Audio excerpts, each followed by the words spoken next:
One year ago today, after President Trump was inaugurated, he wasted no time making good on his campaign promise to secure the border, stop illegal immigration, and deport the worst illegal aliens allowed to enter during the Biden administration.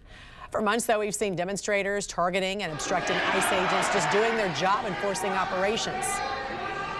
And now this. Agitators under federal investigation after invading a church during a Sunday morning worship service in Minnesota. President Trump posted on Truth Social this morning. Just watch footage of the church raid in Minnesota by the agitators and insurrectionists. These people are professionals. No person acts the way they act. They are highly trained to scream, rant, and rave like lunatics in a certain manner, just like they are doing. They are troublemakers who should be thrown in jail or thrown out of the country. The first to go should be WLOS and fake sleazebag Ilhan Omar, who is supposedly worth over $30 million, even though she's never had anything but a government job. Investigate these corrupt politicians and do it now. Joining us this morning is retired veteran FBI Special Agent in Charge and head of the Chicago PD, Jody Weis, former head. Good morning to you, Jody. Thanks for joining us. Officials say demonstrators reached that new low entering that house of worship. First of all, your thoughts on this, especially as someone who ran the second largest police department in the country.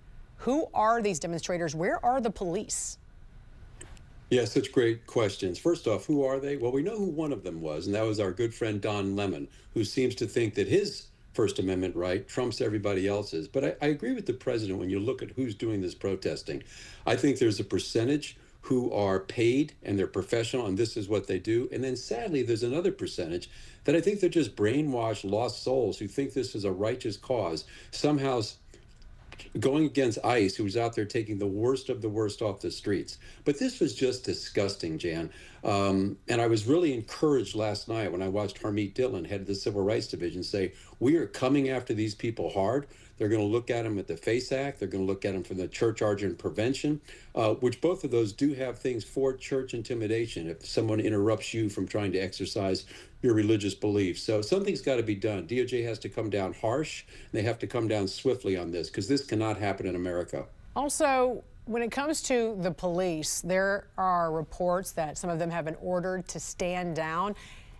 Is this something you ever experienced to tell your rank and file by elected leaders to stand down and not respond if there's a call or if there's a protest? Because eventually that's got to cause problems, right, within the department.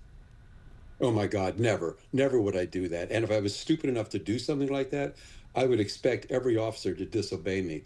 But Jan, this had to have problems going down the road. I've known 3 police chiefs in Minneapolis. I've known 3 of the SACs in the FBI.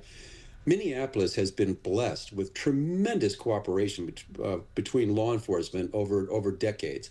And something like this, when federal officers are calling for help and the locals don't respond, this is not going to help that environment. So I hope we can get past this, but this is not good. So are you saying that, so you know these past police chiefs there, this is something they have been told to do? They have been told to stand down and not respond? Well, never in the past, but it has to be this way. There is no way police officers are not going to go out and help fellow law enforcement officers and agents unless they're being directed to do that. I can't imagine if that's where we are in America. So clearly someone is telling them to not respond. And I've got to believe it's the mayor who's ordering the chief to say, do not respond to ICE. And what is happening? You've got all this violence and chaos on the streets, but it's because there's no police there. The police could have, I think, prevented Renee Good from ever being shot because they would have kept that bubble and let these federal officers do their jobs. And so do you think Minnesota state leaders are encouraging this to deflect and distract from the multi-billion-dollar fraud investigation? Oh, 100%. They wanted a distraction. They needed a distraction. And what a perfect one that came their way. You can show the chaos on the streets. You can target it back to Trump. And it's outrageous, the rhetoric, the reckless rhetoric you're hearing from these leaders encouraging this type of behavior. And that's why I don't know where it's going to go, Jan. Sometimes DOJ, I think, gets a little ahead of their skis.